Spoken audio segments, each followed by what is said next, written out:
This is for those of you who like the sound of a Cummins engine.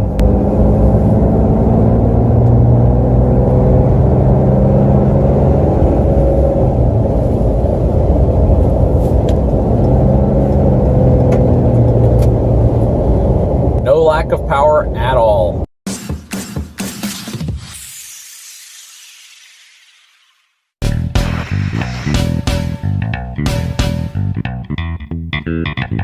What's going on, everyone? So I am currently driving a 2018 Ram 3500 Limited Dually in crew cab configuration four-wheel drive truck.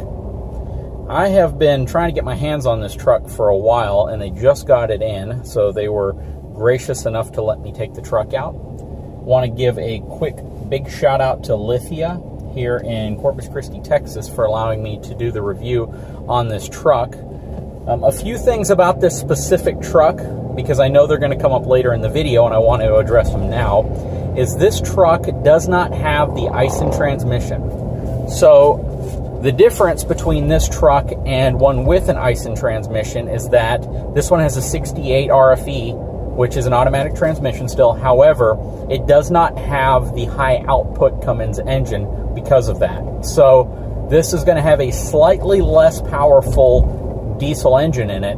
However, it is going to be in their highest trim level. You have so many different engine and transmission configurations available for Ram trucks, and if you opt for this specific package, you're also going to have a different gear ratio. So the gear ratio on this specific truck is going to be a 342 axle ratio. It's going to be a few things. First of all, it's going to give you a little bit better fuel economy than if you get the Aisin transmission. You're not going to have quite the towing capacity with this truck. However, it's still going to be an incredibly powerful truck. One thing that I want to point out about the differences in how this truck feels versus, say, my Super Duty or that Denali that I recently drove, you have what I like to describe with Cummins engine as that pure torque feel. When you press the gas on this truck, it doesn't feel like it picks up or accelerates as fast as the GM or the Ford truck, but it feels as if there is just a tremendous amount of untapped torque. Basically, it feels like it's a towing beast, as if it could tow anything. And when you hit the gas, you not only feel it, but you hear it. Now, what I will say is that they have eliminated a little bit of that lag that you might have felt in the past when you press the gas on your engine. Basically, as I apply throttle, you feel the engine pick up more instantaneously versus previous Cummins that I've driven in. It doesn't feel as if there's basically any shortage of input to power. The minute I start pressing the gas, I can feel the truck start to move. It feels as if it's got plenty of horsepower, plenty of torque, and it's just a well-balanced truck. Now getting on the expressway, let's give it a little gas here, or diesel.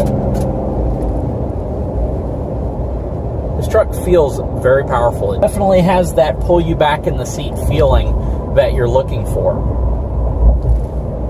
It's very comfortable. It feels very similar to my 450 in terms of smoothness. It doesn't feel as if I'm driving in a truck without any suspension.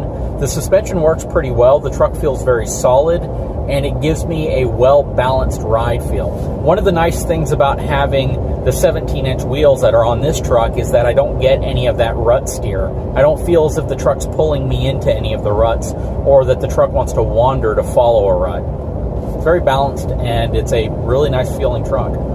The seats are very comfortable in this truck, I might add. So I would say they're very close to being on par with the GM Denali that I drove in, and they're probably a little bit more comfortable than even the Ford seats that I have. So from a ride comfort perspective, it's a very comfortable truck. I can see why a lot of haulers, people who are hauling cars, people who haul different things around the country, including RVs and such, like Rams, because the seats are comfortable. You feel like you could sit in them for a long time. I am still not a big fan of the mirrors.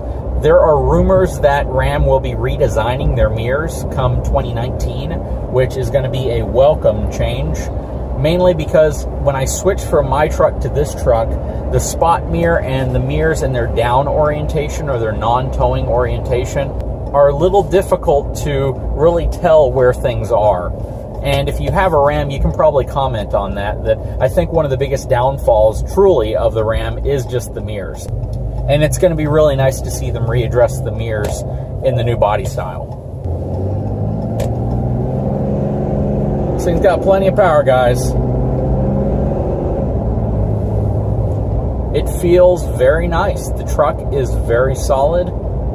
I'm not getting any type of what I like to consider a looseness feel when you're going over bumps, where you kind of feel as if the back suspension isn't working really well in conjunction with the front suspension. This truck has an outstanding ride, and it's just a testament to all the new trucks. Quite frankly, any truck you buy nowadays, whether it's a half-ton, three-quarter-ton, or even a compact pickup truck, they've all come along so far in terms of the rigidity of how they're built, and they just feel very solid. They feel very well built, and this truck is definitely no exception to that. I really like the technology package on this truck as well. You get a lot of features that Ford recently introduced, but Ram has been using for a while, such as push-button start. You get a much larger navigation screen. The screen is now incredibly high resolution, very crisp. Basically, the pixels are much tighter together, much smaller, so you have the ability to see things much clearer, much more vibrantly on the screen when you're driving, especially on days like today where it's very sunny outside, and sometimes that sun can cause, issues when you're trying to look at the nav screen. In this case, very clear, very easy to read. I also like the feel of the steering wheel. The steering wheel has a real beefiness to it. It feels very comfortable in the hand, and it feels like a steering wheel that won't fatigue your hand over time. And I think for those of you who haul RVs, or for those of you who take long road trips, you know what I mean when I say a steering wheel that fatigues your hand. When you have a steering wheel where the spoke is just too small, you can definitely tell that it has a negative feel when you're driving for long periods of time. And this one addresses that well. It gives you a really beefy steering wheel. You can definitely feel that you're driving a dually, though. The truck does have stiffer suspension than you're going to get with a single rear wheel truck, mainly because your dually pickup trucks are going to have such a higher payload capacity that the springs need to be much more stout or much more firm. They all have gone to a very progressive rated spring where the first inch or so is very smooth, but then beyond that, the spring becomes much firmer. In the case of this specific truck, it has a really good feel to it. The truck feels very smooth, very well balanced, and it's handling bumps very well. It doesn't feel like it wants to go all over the place when you hit a bump, and I like that. As far as interiors go, I honestly believe that Ram has hit the nail on the head when it comes to interior ergonomics, where things are placed, where your buttons are, where your controls are. This truck has everything in the right spot. It's very easy to use, very easy to understand, and it really is a better system, in my opinion, than what Ford and GM use in their trucks.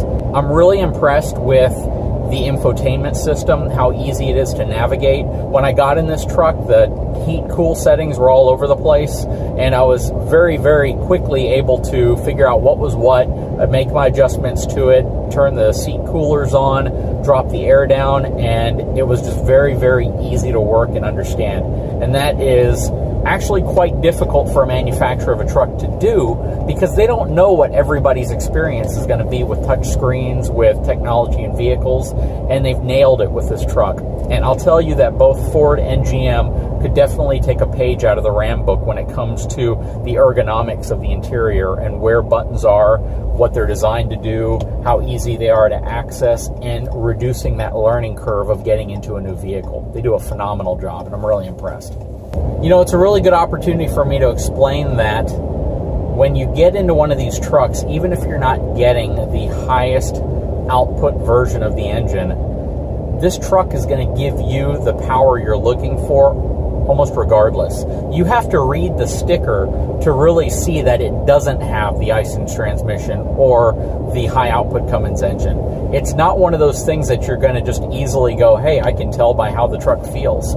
I've driven enough of these trucks that I can honestly say it's very difficult to tell between a truck that comes equipped with a high output engine versus a truck that doesn't. And this truck, to me, feels virtually identical in terms of acceleration, power, handling, shifting, everything as a truck with the Ison. and you're going to get a little bit better gas mileage out of this truck as well. So this is really going to be for those folks who may be towing a fifth wheel recreationally, maybe towing a trailer, have a pretty large trailer because they need the pin weight capacity, but are really conscientious on fuel and want to make sure that they get the most out of their truck in terms of fuel economy because they may travel long distance. The folks who generally are going to need or opt for an ISIN and want to know specifically that their truck has it are people who haul constantly. People who aren't necessarily conscious about fuel economy, but more conscious perhaps about needing the pulling power going up mountains and things like that. And in most cases, I don't even think this truck would bat an eyelash at going up mountain passes and other areas that you may think you need an ISIN for. I only say that because I'm really impressed with it. Quite frankly, guys, if I had hopped in this truck and I didn't see the sticker on it or I didn't look at the rear differential cover and know that there wasn't an ISIN in this truck, I would assume that this truck had the ISIN and had the high output Cummins. It's that powerful and that well refined. Somebody had asked me in a comment recently that if they couldn't find a Ram with the transmission and engine package they're looking for, would it still be a good buy if they were getting a good deal on it? And I'm going to say absolutely yes. The 68 RFE is not a bad transmission. There are a lot of folks who have done a lot of modifications to their trucks and kept that transmission, and it works perfectly fine for them. It is a wonderful transmission. It shifts very smooth.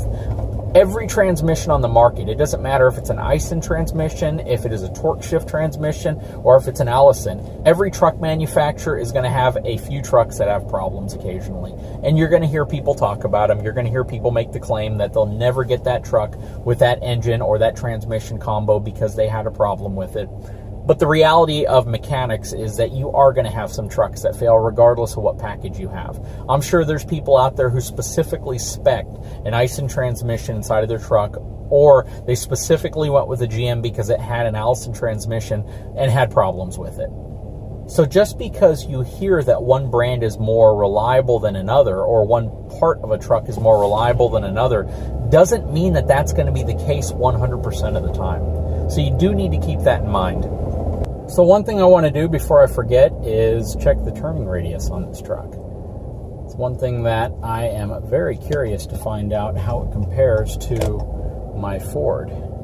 So I'm going to try to execute a U-turn here and see how that works out for me.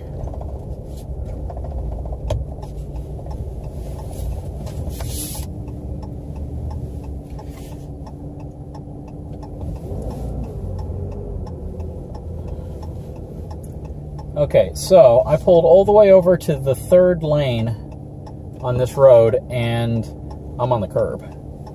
So it is tighter than my 350, but it's not as tight as the 450. I'd probably say this is going to take an additional 4 feet of turning space than the 450, but probably about 2 or 3 feet less than the 350. So all in all, it's pretty close to the 350, a little bit better, maybe about 3 foot tighter turning circle than the 350, but not quite as tight as the 450, which of course the 450 has a bit of an unfair advantage given the fact it has that ultra wide front axle, which really allows the front wheels to articulate to a full 45-degree angle so it can turn much sharper. But not that bad. Honestly, this feels easier to maneuver than that 350 I had. Just driving it through the parking lots, it feels as if it turns much sharper than the 350. I know 3 feet doesn't sound like a lot, but it really is when you are trying to negotiate tight areas like this. Guys, I really like this truck. I'm going to tell you that between picking my truck versus the Ram, it was a hard choice. And this truck being almost the same color as my truck would have made that choice even more difficult. I really like this truck. Some of the only claims that you hear against Ram generally come down to the truck part itself, not necessarily the engine and transmission.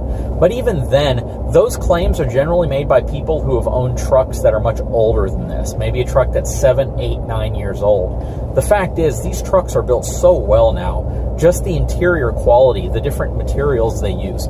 I haven't heard of anyone with a newer model Ram that's had any problems with them from a cosmetic perspective, from an ergonomics perspective, from fit and finish.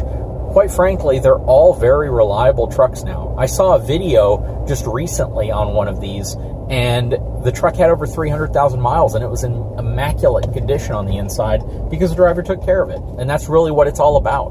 Now that we're returning to the dealership, I'm going to do a walk around of the inside and the outside of the truck so you get a good idea of the specific truck that we're looking at.